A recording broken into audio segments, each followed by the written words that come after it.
Hey, greetings, it's Fred in Alaska. Happy Memorial Day weekend. Don't forget the conference is coming up in a little over a week up in Fairbanks. I believe there's a meet and greet the 9th, and then 10th I'll have a presentation, and then I believe there's a panel on the 11th on Sunday. Anyway, what I wanted to share with you today comes from it was by request, an unspecified village. A young lady reached out, early 20s. We'll name her Shiloh. She and one of her little cousins, another female, in this particular area, they were going last year to check on the how the berry patches were coming along as an excuse to get away from the daily grind and chores of putting up fish and all the stuff we do in the village, you know. So they took it as an excuse to, one, look for berries, which you're never wasting time there, and basically get a break from all the younger kids and whatnot, right? So Shiloh's going along, and her and her little cousin stop at the first patch of tundra, and they're in between. They're out in the tundra. There's probably, she guesstimated, very intelligent young lady, about 2 miles between tree lines. So a way far tree line and a way far tree line. They were damn near dead center of them, wide open. All that was there was like an old wagon wheel trail of four-wheeler track, just one trail. They stopped at the first batch, and they were looking around, and she noticed that all the little berry bushes, the blackberries and stuff, looked already picked, like plucked, not even forming or anything. Only a few, most of them were not ready. You know, they were way too green. But she noticed there was a bunch missing, and she just thought it was odd. Like, they should be developing, and it looks like they've been picked out. You know, because obviously she would know what picked out area of berries looks like. I mean, it's what we do. So they continue on down this path for about a quarter mile, give or take. She was, spitballing in the guesstimation. And they get to another spot, and they're looking around. And her little cousin, a female, went to the opposite side to check, and she gets about 30 yards away. And so does Shiloh, going the opposite direction off this trail, because it's like a big horseshoe, right? And they were just at the apex of the horseshoe, basically. It would be probably 11:30 on the clock, so to speak, right? So she goes off 30, 40 yards, just glancing down at the tundra, looking at, the condition of the berries and stuff. And this area didn't look all picked out. So she was just kind of gauging, picked a salmon berry. It was still, it wasn't ripe yet, but she picked it anyway just to get a little taste of it. So they're sitting there, and time is going by. They're dinking around. Their eyes are down. Every once in a while she'll look around, keeping out for bears. They had the rifle holder on the front of the four-wheeler with the shotgun on it. They smart. They were ready in case anything happened. She said her uncle was very intent on every kid knew how to use the shotgun, load the shotgun, and every time they left the village, that shotgun had to be on the four-wheeler, otherwise they did not leave the village.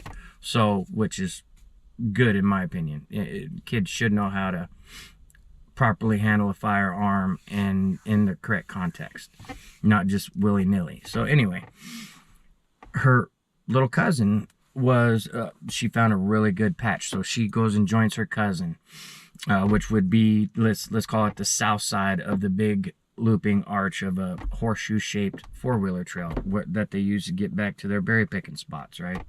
Because they weren't, they only allowed the one trail, so it wasn't tearing up all the tundra, because this was prime berry patch, very big berry patch.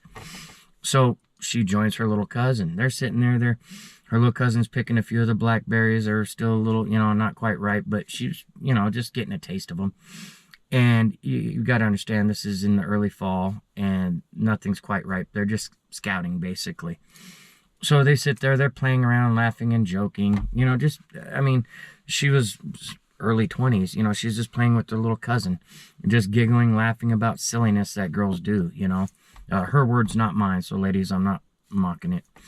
So as they're talking, her little cousin had a string, and they were playing this little game with the string where you put your fingers through and you make all sorts of different witch's broom and all this other stuff, right? And they were dinking around, just no worries in the world. They're in open tundra. They can see something coming for literally a mile in each direction. Like, they, you know, she would look around every once in a while, nothing. So they're playing this little string game for a little bit. And as they're wrapping up being in that area, they get back over the four-wheeler, and they got a couple more spots to check to bring back a full report. You know, they didn't want to go back home with half the information that they're asked to gather. So they continued down a little further. So it would be approximately about the 1:30 area on this horseshoe if we're looking at it as a clock. So they've already, you know, made it most of the way through this loop. And again, flat tundra. I mean, you got the divots and stuff in the tundra, but it's wide open. There's not even scrub brush in there. And at the far, far end is a little bit of marsh before it reached the black spruce, right? So they heard ducks and stuff taking off, so they were watching the ducks for a little bit.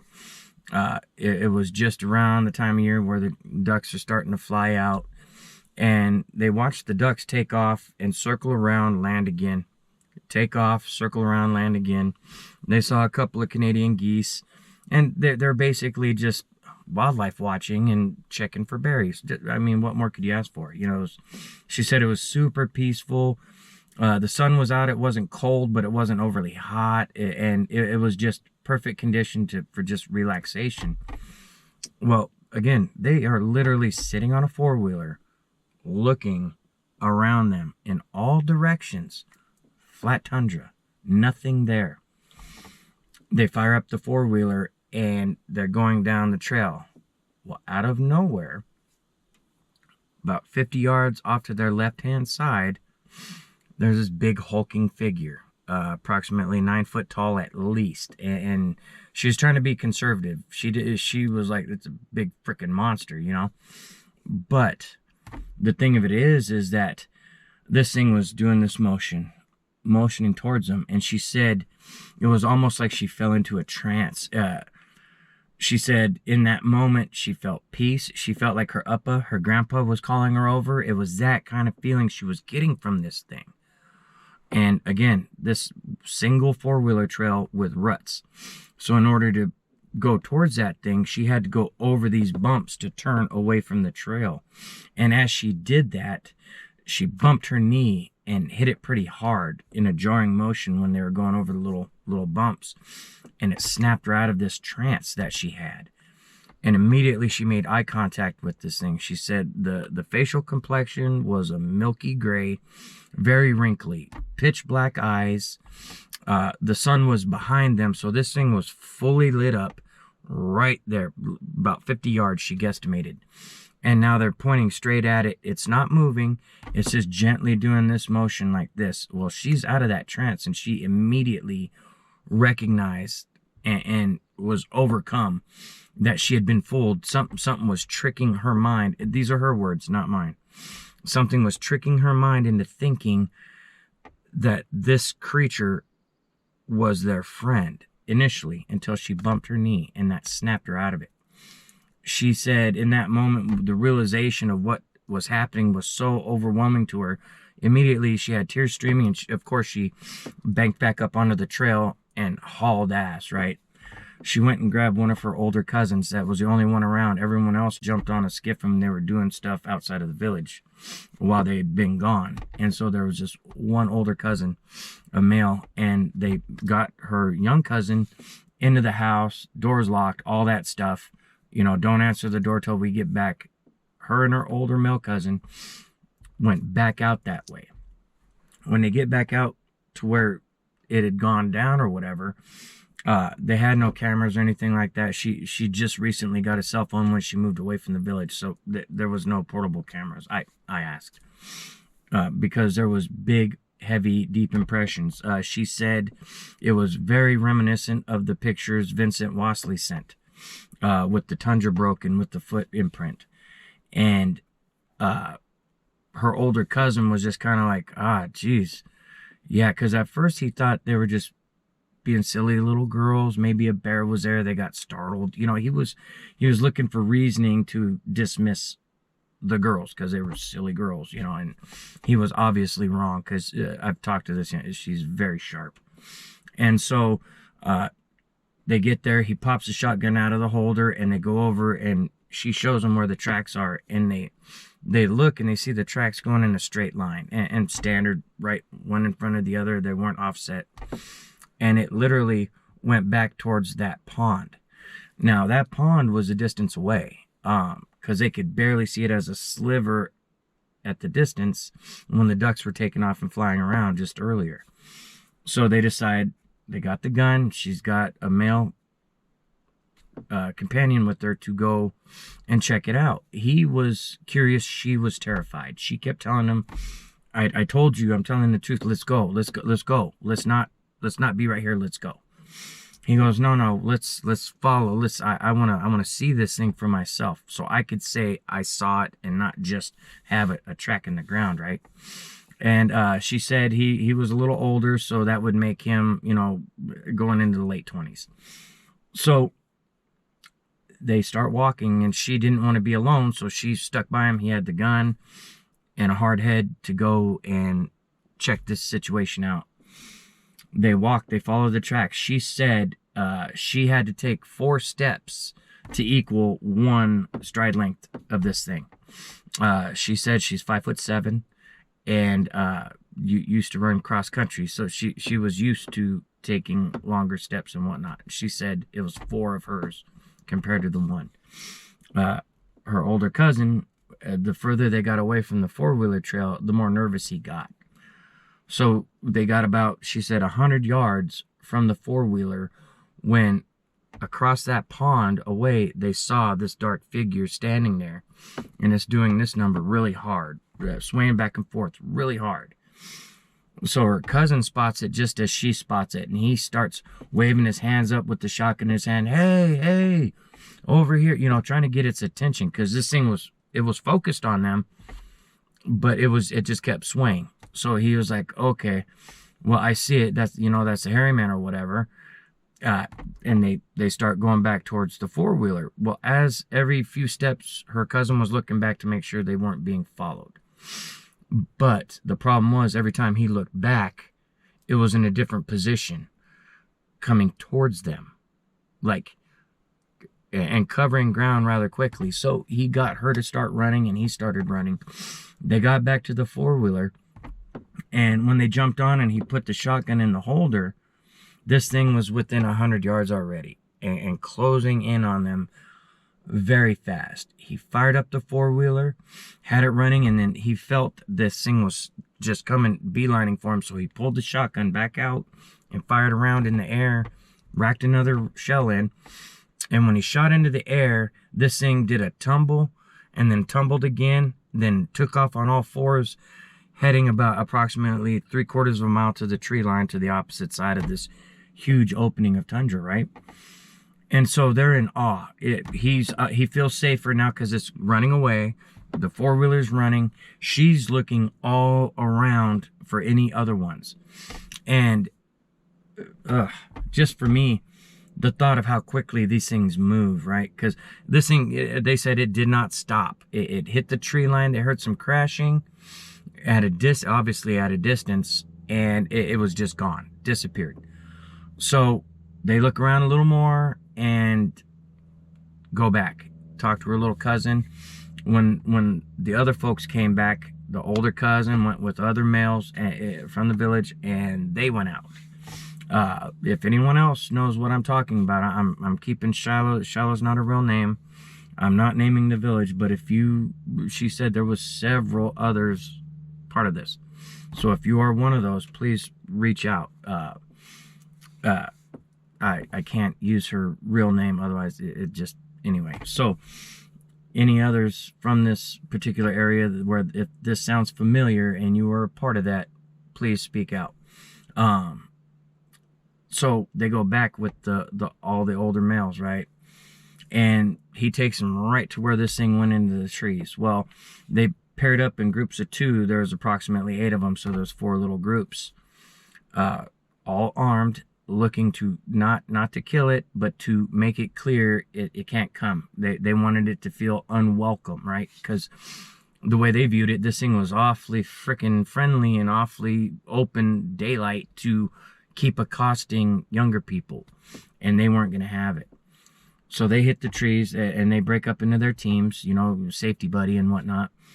Well, they got to the back side of that tree line, and there are some smaller marshes with little islands of spruce and stuff, right? And so, and what I mean by an island of spruce is you'll have a bunch of muskeg and tundra and swampy areas, and there'll be just like a little island of black spruce trees, you know, and a lot of them are dwarfed out from all the alkaline and stuff. So, you know, you had all these little patches here and there, and they were checking, they were being thorough. Once they got to the tree line, because it was easy to follow the tracks to the tree line, but then once it hit the tree line, it was kind of broken up in how it was moving. It was, from what was told to me, it was sporadic how it was going through the trees. I don't know if it was to lose the trail or whatever. I don't know. All speculation.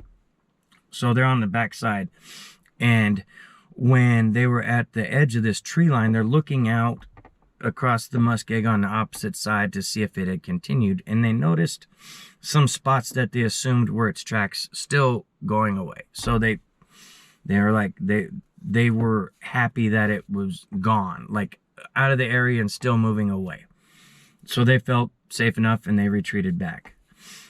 Shiloh said that 2 weeks later, 3 weeks later, someone had some late smoked salmon hanging that they had not tended to. They were busy doing other things, and they just hadn't quite tended to their smoked salmon in their smokehouse. And their particular house was right at the edge of the village. The smokehouse mysteriously was knocked down. It didn't look damaged. It just looked like it was pushed over almost, right? All the salmon gone. There were some tracks seen, but the person who saw the tracks was a younger kid that thought they were bear tracks. Ran, told someone, I saw bear tracks. Oh, okay, makes sense. They envisioned, they thought nothing of the hairy man. They thought a bear pushed it over, being a brute, just pushed it over and took the fish, right? So they were upset about that. Now, they hadn't forgot the hairy man thing, but it wasn't fresh on their mind. This was a few weeks later. So the kid that found it knocked over or whatever went and told his dad. His dad grabbed his bear gun and went and tracked this thing a ways. He got approximately 300 yards from the village proper where they were at on this little game trail, and he was coming up to where the trail entered the black spruce and the willows, and immediately he felt something he never felt before, a very unnatural fear that compelled him to stay where he was. What was told to me is this guy knelt down and was just eyeing, trying to find what he felt was what. He felt like he was being watched, and he was trying to discern where is he being watched from. As he's doing so, he notices movement. This is big movement in the trees, and he thought, God, that's too big to be a bear. You know, they weren't used to bears that big in the area. Big bears in the area, but not that big. So from what this guy says, this thing came out, and he's less than 30 yards from this tree line. This thing comes out, and it has a handful of salmon strips. But these salmon strips are approximately 18 to 22 inches long each. And they were just looking like little pieces of grass sticking out on each end of this thing's big hand. And the guy immediately got the hell out of there. And from what I understand, that was the last sighting. That was the last experience. And this is just last year, last fall. And there hasn't been anything since. She just moved away from the village February-ish and is currently in Anchorage. I want to thank Shiloh very much for reaching out. Very bright young lady, very concise in what she was talking about. She knew distance, all of it. She very sharp girl. I want to thank her for reaching out, sharing that with me. I was asking, well, you know, can you reach out to your, you know, who else you know was there and see if they'd be willing to talk. She said she would, but she also requested that I make the request. So if anyone from this situation, and it sounds familiar, please reach out. She wasn't gonna throw anyone under the bus. She was willing to give me names, and I told her just hold on to those. Just hold on to that, and I'll keep you anonymous. Again, thank you, Shiloh, for sharing, and man, we'll catch you guys on the next one. You have a good one.